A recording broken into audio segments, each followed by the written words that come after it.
OK, maintenant notre prochaine vidéo, c'est l'objectif 3.4. Dans votre livre, c'est à la page 100 et c'est bien sûr la multiplication des nombres décimaux. Donc, comme j'ai mentionné, c'est à la page 100 de notre volume et plus. Donc, ici, on a vu deux choses en classe. On a vu la multiplication des nombres décimaux à l'aide du matériel de la base 10 qui était planchette, redlette et cube unité. Je ne vais pas faire cette démonstration-là avec vous dans cette vidéo-là. Par contre, je vais passer tout de suite à une équation mathématique, méthode directe, c'est-à-dire qu'on fait des calculs. Donc, ma première chose que je dois penser que j'ai besoin de mes tables de multiplication pour réaliser la multiplication des nombres décimaux. Donc, j'écris une équation 7,48 fois 0,2. Donc, ici, la valeur de position n'est pas importante, seulement importante dans la réponse. Plus ou moins, la valeur de position ici, on l'oublie carrément. C'est la virgule qu'on va se concentrer dessus une fois arrivé dans la réponse. Donc, pour tous ceux et celles qui ont eu des difficultés à comprendre la valeur de position avec l'addition et la soustraction, ben, pensez une fois arrivé en multiplication, on laisse tomber cette valeur de position-là et on se concentre sur la virgule. Donc, je vais vous montrer ça en réalisant l'équation ici. Donc, quand on parle de multiplier, on veut que chaque terme, chaque nombre, chaque chiffre du bas multiplie chaque chiffre du haut. Donc, ce n'est pas différent pour les décimaux.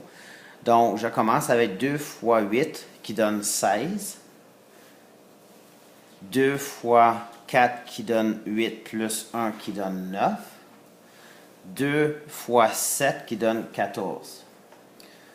Donc, j'ai fini avec cette position-là. Donc, je vais placer un 0 ici. Maintenant, je vais passer à l'autre qui est le 0. Parce que j'ai un 0 ici, je vais multiplier encore chacun, mais ma réponse ne va pas changer. Ça va toujours donner 0. Donc, 0 fois 8, 0. 0 fois 4, 0. 0 fois 7, 0. J'aurais pu tout simplement oublier cette étape-là dans mon travail, mais je l'ai fait, c'est pas plus grave que ça. Maintenant, je passe à l'addition. 6 plus 0, 6. 9 plus 0, 9. 4 plus 0, 4. 1 plus 0, 1. Maintenant, comme je vous ai dit, on se concentre sur la virgule. Je compte combien de chiffres est-ce que j'ai après la virgule dans mes deux nombres qui ont composé justement cette multiplication-là. Donc, j'ai un chiffre, deux chiffres, trois chiffres après la virgule. Étant donné que j'ai trois chiffres après la virgule, tout nombre naturel, la virgule est après. Je vais déplacer cette virgule qui est ici de trois chiffres vers la gauche. 1, 2, 3. Donc, ma réponse à ceci est 1,496. Donc, ça, c'est la multiplication des nombres décimaux. C'est pas plus compliqué que ça.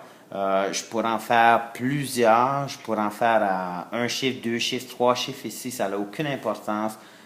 Il faut se rappeler quoi? Chaque chiffre du bas multiplie chaque chiffre du haut. Et on n'oublie pas, bien sûr, de placer notre 0 ici lorsqu'on change de chiffre en bas. Donc, référez-vous aux pages 100 et plus dans votre cahier. Il y avait aussi des faits exercices supplémentaires qui étaient sur le site. Aussi, s'il y en a qui en ont fait, tout est là. Vous êtes capable de faire ça. C'est beau.